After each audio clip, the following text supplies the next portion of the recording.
I'm on an epic road trip around this beautiful country. And I am so excited. My childhood holidays were spent in our little family camper van. It was a really happy time for all of us. So I've splashed the cash, got hold of my own and named her after my favourite person. Say hello to my wonderful camper van, Helen Mirren. I'm now on an 800-mile adventure. Here we go. Round the length and breadth of Britain. So I'm in charge of the ship. To find beautiful places. It's so nice. And hidden corners. There's a sheep in my hood. It's a celebration of amazing locations. Hello. Yes! He waved at me. Both big. Oh my word. And small. I had a dream like this once, I think, after eating a lot of cheese. So saddle up. And join me. If we do that. I'm Godzilla. On a magnificent adventure. It feels so wrong to be in first gear the entire time. On my grand day out.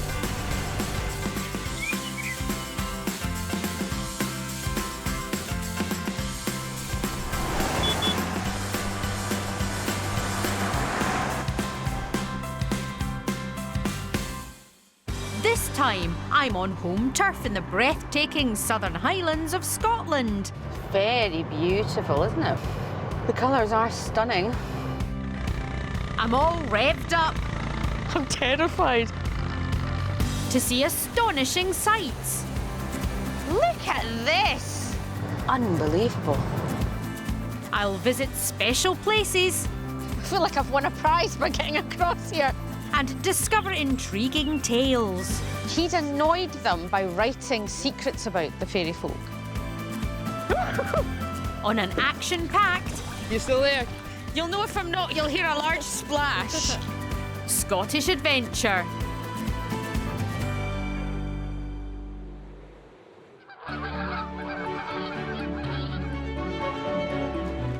I'm starting this journey just north of my home city of Glasgow at Mugdock Country Park. Okay, glasses on. Let's see if we can find the right map. Now, I know Mugdock well. This is where my school used to send us for cross-country running. I've spent many an enjoyable hour here running around this park, aimlessly, I'll be honest. I'm not a naturally gifted athlete, I think it's fair to say. My legs are too short. I have to have 7 inches cut off the bottom of a pair of trousers even when they're in the petite range. Fortunately, I don't need long legs for this journey. Helen, my lovely campervan, is already Calman-sized. I want to show you some of the beautiful places that there are. We're so close to Glasgow. We'll be starting our adventure near Luss on Loch Lomond, then meander our way through the Trossachs to Kenmore and Aberfoyle before heading northwest to take in the awesome views at Loch Tulla. Very beautiful, isn't it? The colours are stunning. And when it comes to scenery, it doesn't get much more stunning than Loch Lomond. At over 27 square miles, this is the largest inland stretch of water in Great Britain. Loch Lomond straddles the Scottish Highland boundary fault line, a major geological fault that runs diagonally across the country, separating the relatively flat lowlands from the mountainous highlands. But it's not the hills I'm here for. I'm about to embrace the life aquatic with the help of outdoor instructor Fiona Byrne. Fiona, it's a beautiful day. In all weathers, it's definitely a sight to see. And especially now we're into autumn, we've got all the lovely colours in the trees as well. Now, I've driven past this, I can't tell you how many hundreds of times. I've never seen the loch from the water, and that's what we're going to do today. Why is it so special to do it like that? The view opens up fantastically when you got into the water, even just a little bit away from the shore. There's 23 islands on the loch, plenty to explore. And we're going to be exploring via what mode of transport? We'll be on kayaks today. Tell me how one kayaks. It's really straightforward. I mean, you've got your double-sided paddle here and you just want to be doing a nice figure-of-8 motion with your arms. You just want to keep your body nice and central on the kayak. Is it about arm strength or core strength? It's a whole body workout. I'm very excited about it. Is there any wildlife we might see? Oh yeah, there's plenty to see. There's swans. Occasionally we see some deer as well. They like to swim between the islands. Do they? Yes, they do. Oh my goodness. No sharks? Not as far as I've seen. Well, that's all I care about. Is it an antler? Or is it a fin? Actually, I think the biggest threat to my safety on the water today might be me. All right, ready? She said lying. Yes! And we're off. Nice weather for ducks, as they say. And I'm about to get a duck's eye view of this spectacular loch.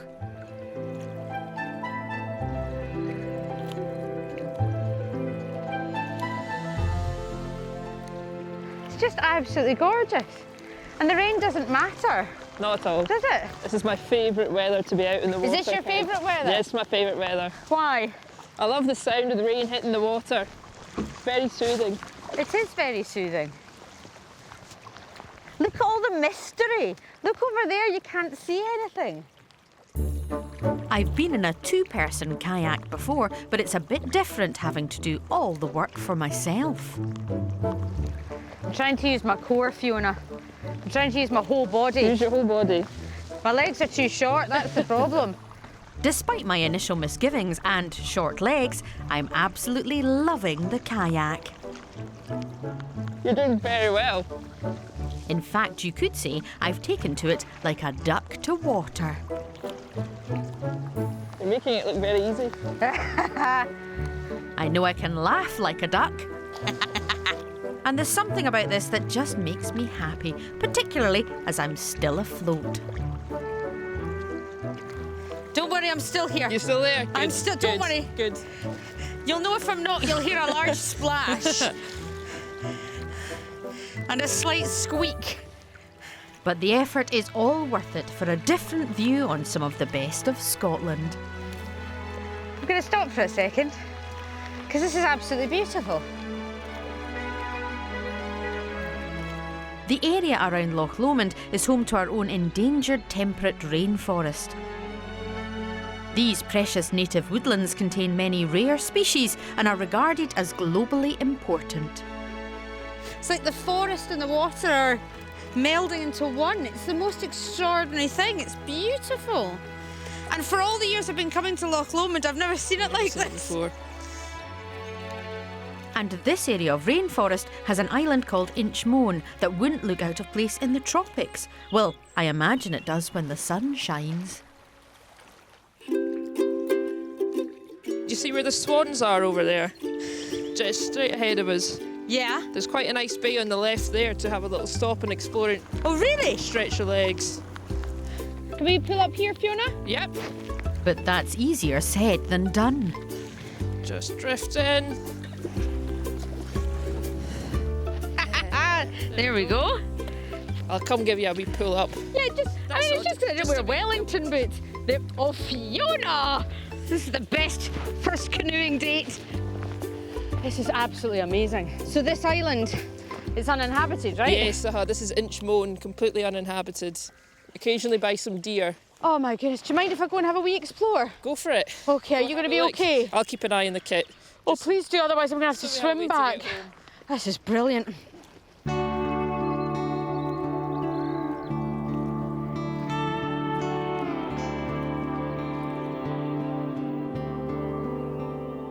Look how beautiful this place is. And if I hadn't bothered to put on some waterproofs and do a bit of kayaking, I would never have seen this. So you can sit in your house and think it's too cold, or you can get out there and see things like that. It's beautiful.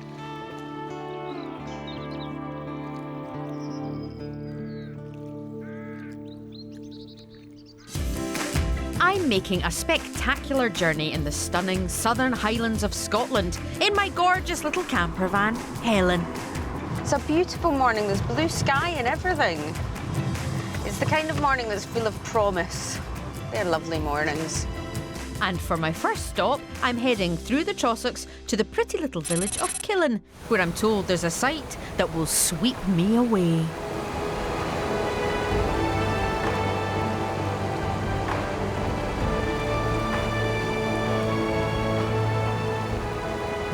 stunning cascade of water is known as the Falls of Dochart. That is absolutely beautiful. Churning rapids of gloriousness.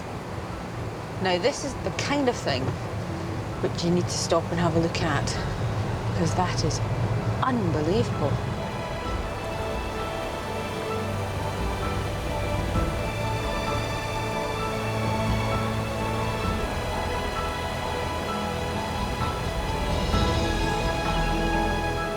This is a perfect morning for wandering around.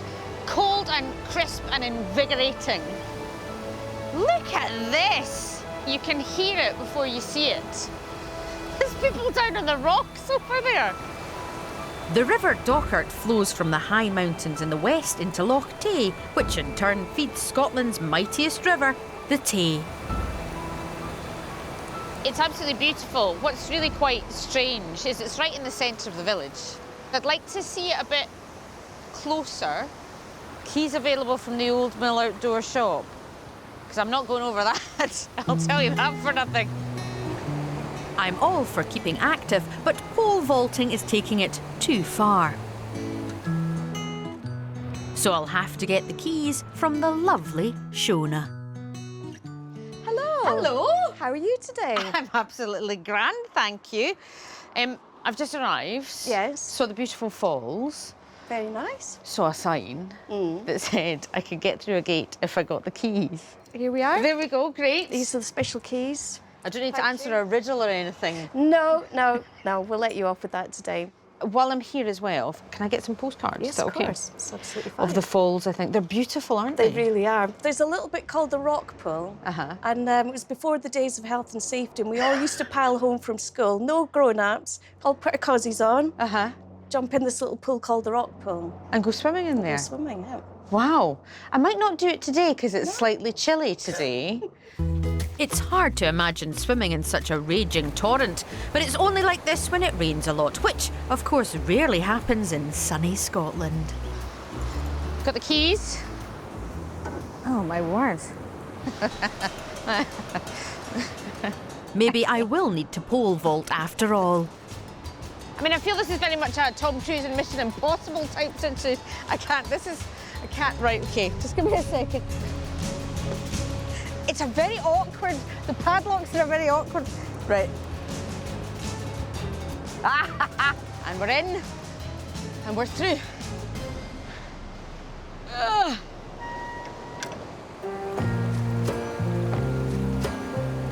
Nestled in the middle of the river is the stunningly beautiful Inchmoan Island. This was once home to two substantial Iron Age forts, and for several centuries has been the ancestral burial ground of a once powerful local clan, Clan MacNab.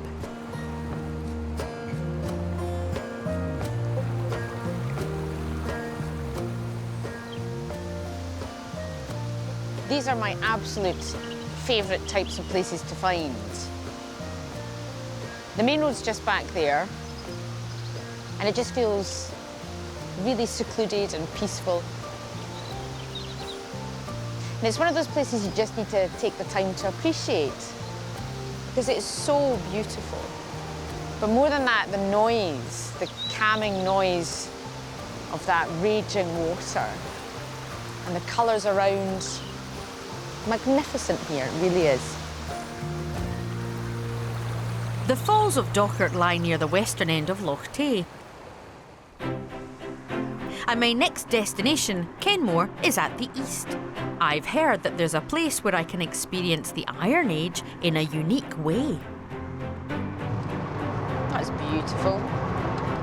There are believed to be more than 30,000 freshwater lochs in Scotland, and at around 15 miles long and 500 feet deep, Loch Tay is one of the largest.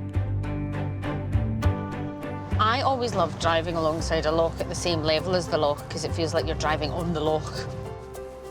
Of course, you can't drive on Loch Tay, but thousands of years ago, people lived on it, in at least 20 of these large wooden dwellings known as Crannogs.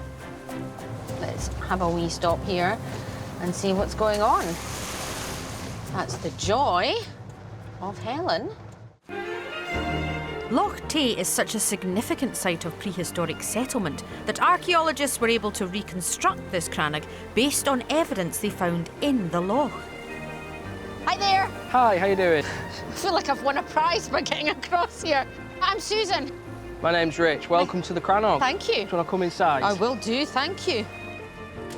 The Scottish Crannog Centre is a living museum where visitors can get a real taste of Iron Age life. Oh, this is gorgeous, isn't it? It's not bad, it's not bad. Take my hat off, I think. Do grab a seat. Oh, it's lovely and warm, Rich. It's the best spot in the Crannog. Tell me about it. I'll just slap a bit of food on first. Oh, well, a man after my own heart. What are you going to put on for us? Just a little bit of some Iron Age bread. It's the same food they would have eaten 2,500 years ago. Perhaps this is the recipe that won the 600 BC version of Great Iron Age Bake Off. Crannog is basically, it's an artificial island, and they find crannogs all throughout Scotland. Why did they build on the loch? So the archaeological answer is very simple. Right. We don't know. That's the most honest answer I've ever had. And the fact of the matter is that it's prehistory. And because we're before a written record, we don't have a nice little piece of paper that says, you know, my name's Bill, I built the Crannog because.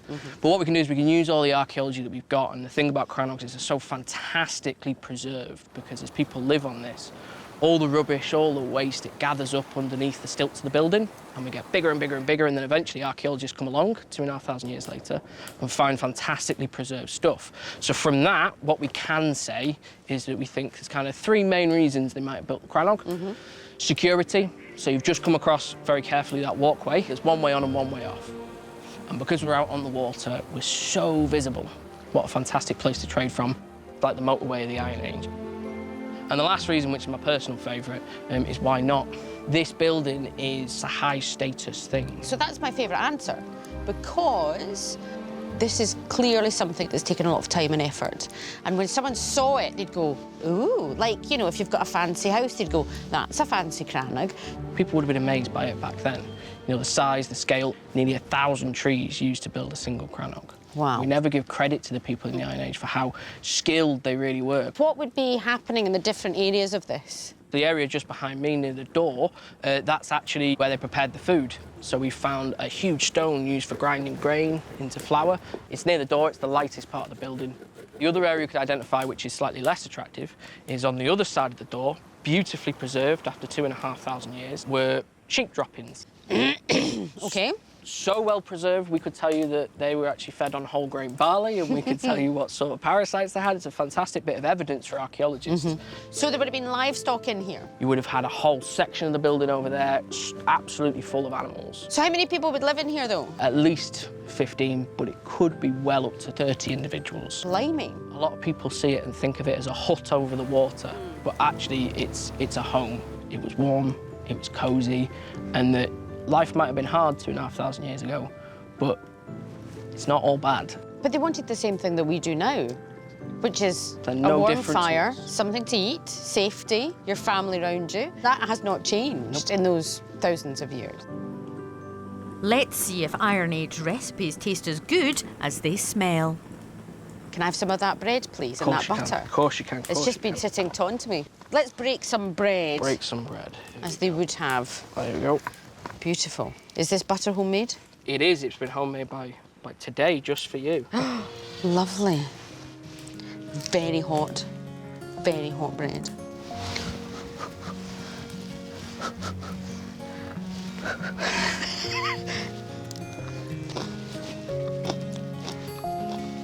That's lovely. Spelt and poppy. Spelt and poppy. Both found on our Crannog site 2,500 years ago. There's something very lovely about that.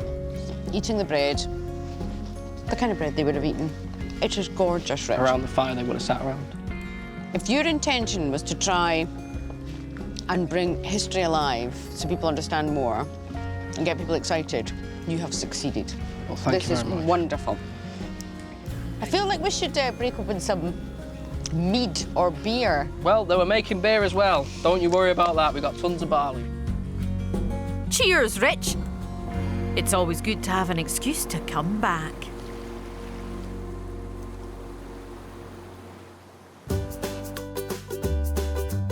I'm now heading through the Trossachs to an exciting little place near the village of Gartmore.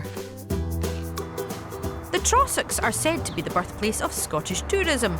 200 years ago, people came here to write poems, paint pictures and take in the wonderful scenery. But there's a lot more to do these days. There are many bad things about being an adult. For example, the 5 hours I spent last weekend comparing boiler insurance. But there are some very good things about being an adult, and one of them is doing things that you were never allowed to do as a kid. So I'm on my way to do something that if it had been around back when I was a child, my mum would have said it was too risky. Can you tell I'm excited? I'm excited. I chose the right boiler insurance, by the way. And I hope I made the right choice about quad biking. The instructor handed the tricky task of teaching me is Ross Masterson. Nice to meet you. Nice to meet you. This is exciting for a number of reasons, because I'm doing something that I have always quite fancied trying, but never thought I could. Can anyone do it? As long as they kind of meet the age limits for the bikes. That's our kind of main criteria, really. But we do anything from 10 years to 73, I think. Is the oldest quad biker that we've had. Right, OK. Yeah. Well, I'm not quite that old. There's no height restrictions, though. No, not at all. That's always a worry for me. We'll just stay nice and safe. We'll go nice and slow, Yep, first of all. aye. And is that the track over there? Yes, aye. Look, I promised myself I would do all the things I wasn't allowed to do as a child. And this is it, Ross. Brilliant. Before I'm allowed off-road, Ross needs to see how I handle the practice track. OK, So just like your BMX, 2 brake levers. that's the brakes. Yeah, and that one there, the go button. Poor Ross doesn't know what he's let himself in for. Right, let's do it. I wasn't exactly born to be wild, but I'm going to give it welly in my own way. Whoa, whoa, whoa.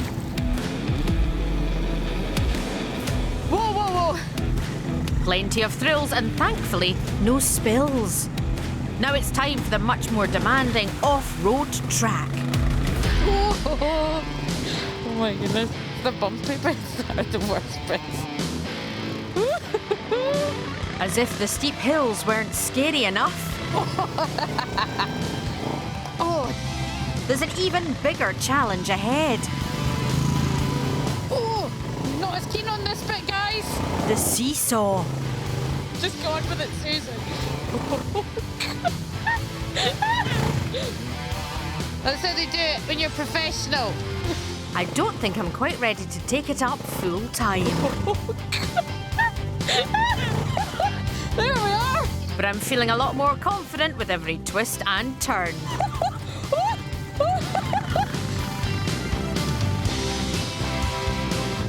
Quad biking has definitely brought out the child in me.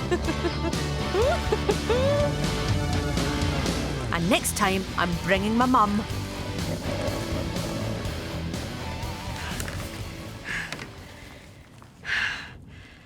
That was exhilarating, magnificent. It was like driving Helen, but amped up 1000%. That was worth being an adult for, I have to say. Absolutely magnificent. And a pretty cool adult at that. Just delicately get off the quad bike now.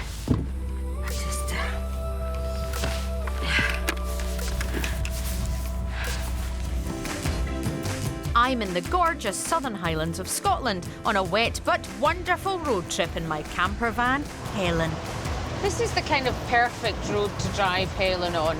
Recently tarmacked, not too much of an incline. As you know, it seldom rains in Scotland. And even when it does, there's so much to see and do, it hardly matters. It's a bit special, isn't it? Despite the weather, I'm heading to the hills southeast of Loch Lomond, where I'm going to carry on my outdoor adventures. Plus, I love the great outdoors. I've never, ever, ever enjoyed hill walking. I don't really see the point of it. You go somewhere and then come back again. And it's just never really appealed to me, but I'm always open to suggestions. Scotland is famous for its mountains. The 50 highest peaks in the UK are in Scotland. but I think it's best to attempt something less challenging. At around 1,000 feet, the gentle slopes of the Kilpatrick Hills could be perfect. I've been wrong about things before. I never used to like mushrooms. Now I can't get enough of them. Hopefully outdoor enthusiast Zara Mahmood can make me love hill walking.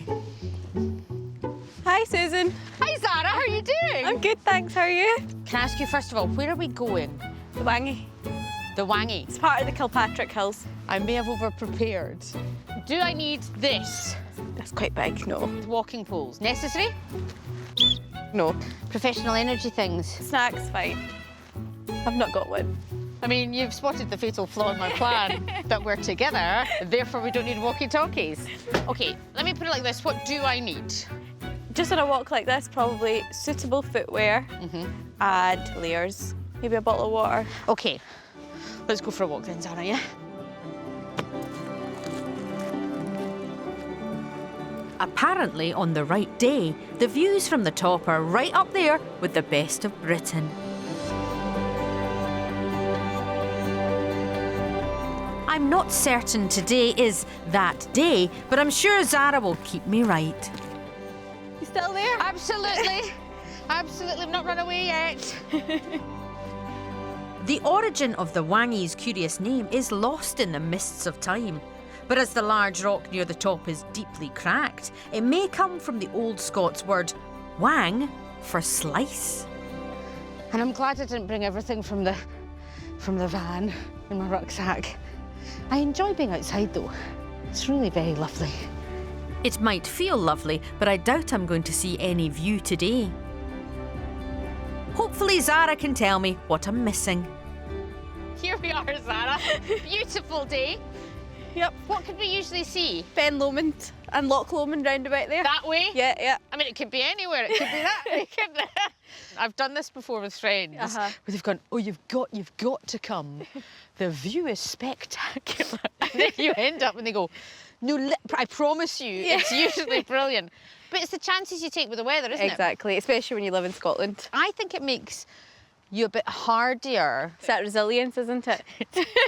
When did you start doing it and loving it? So probably about 4 or 5 years ago, actually. I was studying for my professional exams and it was starting to get very stressful. I was having like anxiety and stuff, and 2 of my friends that I was studying with, they kind of said, you know, you'll benefit from getting outdoors, and since then I've not looked back. Had you ever done anything like this? No, nothing at all? Nothing, no intentional exercise. No intentional exercise. I enjoy that phrase eventually. I mean, I've run for a bus, exactly, but that was unintentional. Yes, exactly. Okay. Whenever I have gone walking with friends, they've been up that hill like a shot. Yeah. And I've either got fed up with it or thought, I don't want to be the one that holds people back. Yeah. I would just say keep at your own pace. Don't feel like you've got to kind of rush and keep up, because if you rush and keep up, you're out of breath, you're not enjoying it. It's a pity about the mist, but clearly it hasn't put these hardy walkers off. Morning. You've got the poles. Zara told me I didn't need the poles. Why do you love hill walking? It's good for your mental health being out here. It is. You need lots of food with you. See that, just a wee bottle of water, that doesn't do. You need snacks. Thanks. That's me told. And as I can't see a bloomin' thing, I'm heading back to Helen. I'm going to get a cup of tea in my van. In Scotland, we can have 4 seasons in an hour, never mind a day. So maybe if I show some patience, it'll clear up. We didn't tend to play a lot of these games because I'm mildly competitive. And you think, how can you be competitive playing a game of patience on your own? My family were able to be competitive at anything. King of Diamonds. It's a shame I didn't get to see the view, but Zara's certainly taught me a valuable lesson. I really enjoyed my walk with Zara. I think she's made me feel a lot better about the thing that most intimidates me, which is my speed. The fact that I'm not as quick as everyone else. I'll definitely come back and give the Wangy another go just as soon as the weather allows. But for now, I'm heading 15 miles north to Aberfoyle to explore a very intriguing spot. We used to come here all the time when I was younger. It's one of those Sunday day trips. What we're going to do today, let's get in the car and go to Aberfoyle. And we'd come here and have a lovely cup of tea and go on a walk. Aberfoyle has a reputation for the magical and mysterious. I've come to meet a man who's going to explain why. I just need to find him first. Hi John, it's Susan here. Hello, Susan. Well, I'm slightly lost. Can you just give me... I'm in a car park. Right. If you come through the car park heading west, which takes you over a bridge, Yes. well, keep going for about a quarter of a mile and the church is just along there. Brilliant. I will be there with you in approximately 5 minutes to 6 hours. Let's see how we get on. I'll be there soon though, John. Okay? Yeah, sounds about right. Okay, speak to you soon. Bye. Bye. Bye. Oh my goodness. This is a wee bridge.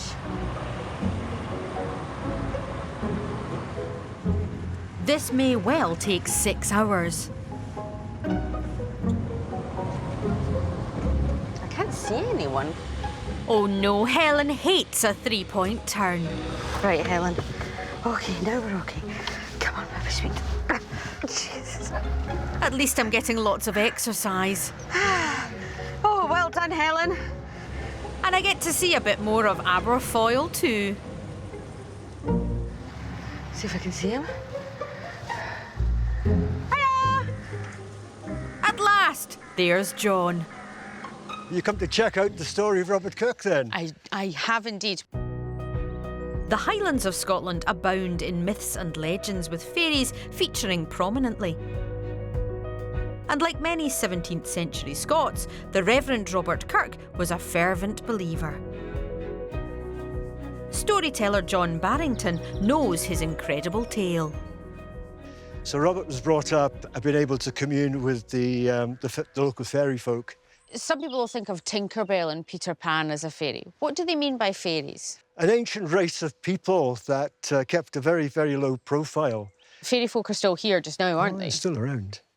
Legend has it the Reverend was so enchanted by the magical fairy folk that in 1691 he wrote The Secret Commonwealth of Elves, Fauns and Fairies. The story goes that the fairies weren't best pleased.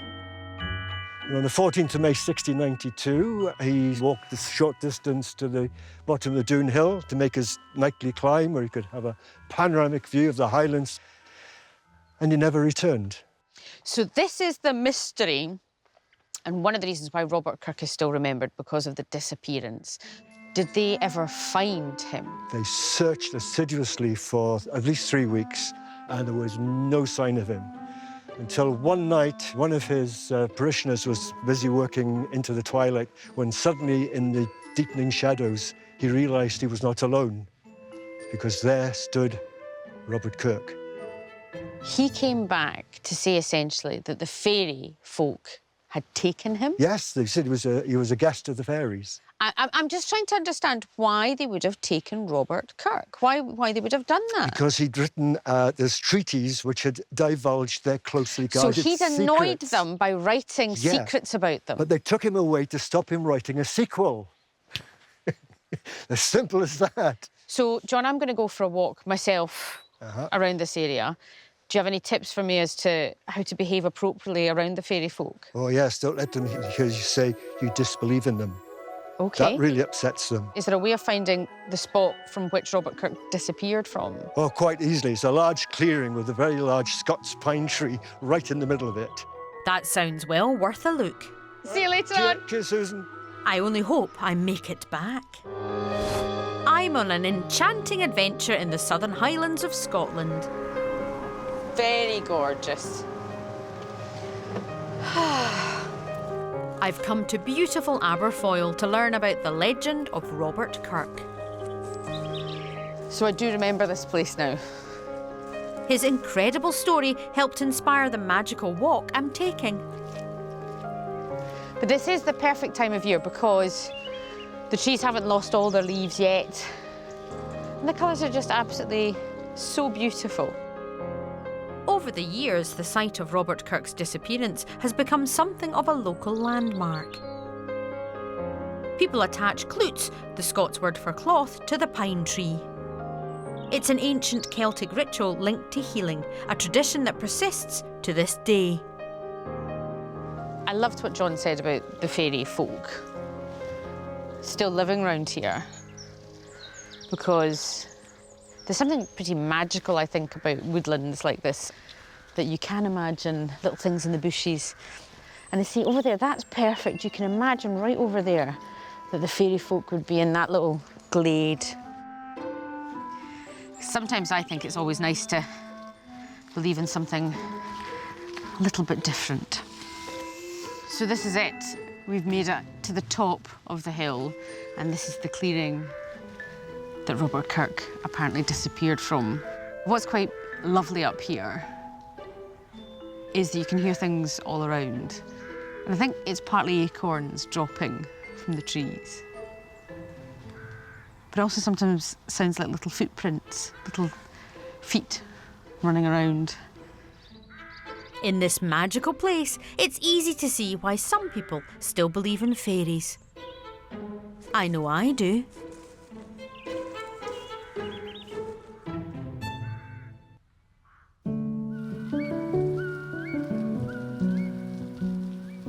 This trip has been full of wonderful surprises. OK, so maybe the weather could have been better, but that hasn't dampened my enthusiasm one little bit. It looks like someone's got a smoke machine up there, making it look like that just for me. Feels like you could touch the sky. That's what it feels like. I'm glad to say I finally worked out how to put my awning up, which is good because I really need it. Right, a postcard to my dad. Having a lovely time in the camper van. It's as much fun as I remember. I even went on a kayak. Love, Susan. For the final part of my trip, I'm venturing northwest to Loch Lomond Viewpoint, a place where the landscape seems to become even wilder, grander and rugged. So, like every family, we had games that we played in the car, because bearing in mind this is the early 80s, there were no games consoles, we only had one tape in the car, obviously, War of the Worlds, Jeff Wayne's. And I don't know if anyone else played this is possibly just my parents. It was a game called the Polo Mint game, where we were each given a polo mint, and you had to suck the polo mint. And the person who got the polo mint the thinnest without it cracking won. And it's only later in life one realises that the purpose of the game was simply to shut us up. Nice try, Mum and Dad. I haven't stopped yakking since. Bit of a bumpy road. Helen performs well in these circumstances. Helen and I have been together for nearly 800 miles, and what a great companion she's been. When I started off with Helen, I was a bit nervous.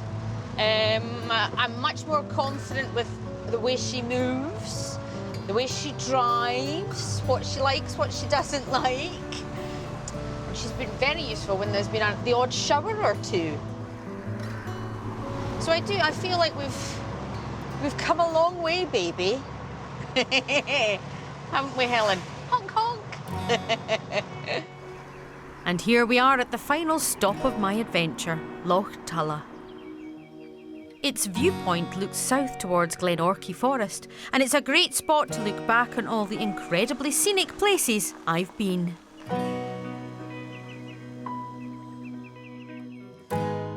It's quite lovely, actually, to end my journey surrounded by all the maps of the wonderful places that I've been. Starting off somewhere I wasn't familiar with. Devon and Cornwall. Utterly, utterly stunning. Which way round does it go? Cream first and jam on top. Because I don't wish to offend either people from Devon or Cornwall. I'm just going to have cream. And then the Lake District, one of my favourite places in the entire world. Could you call this one Susan?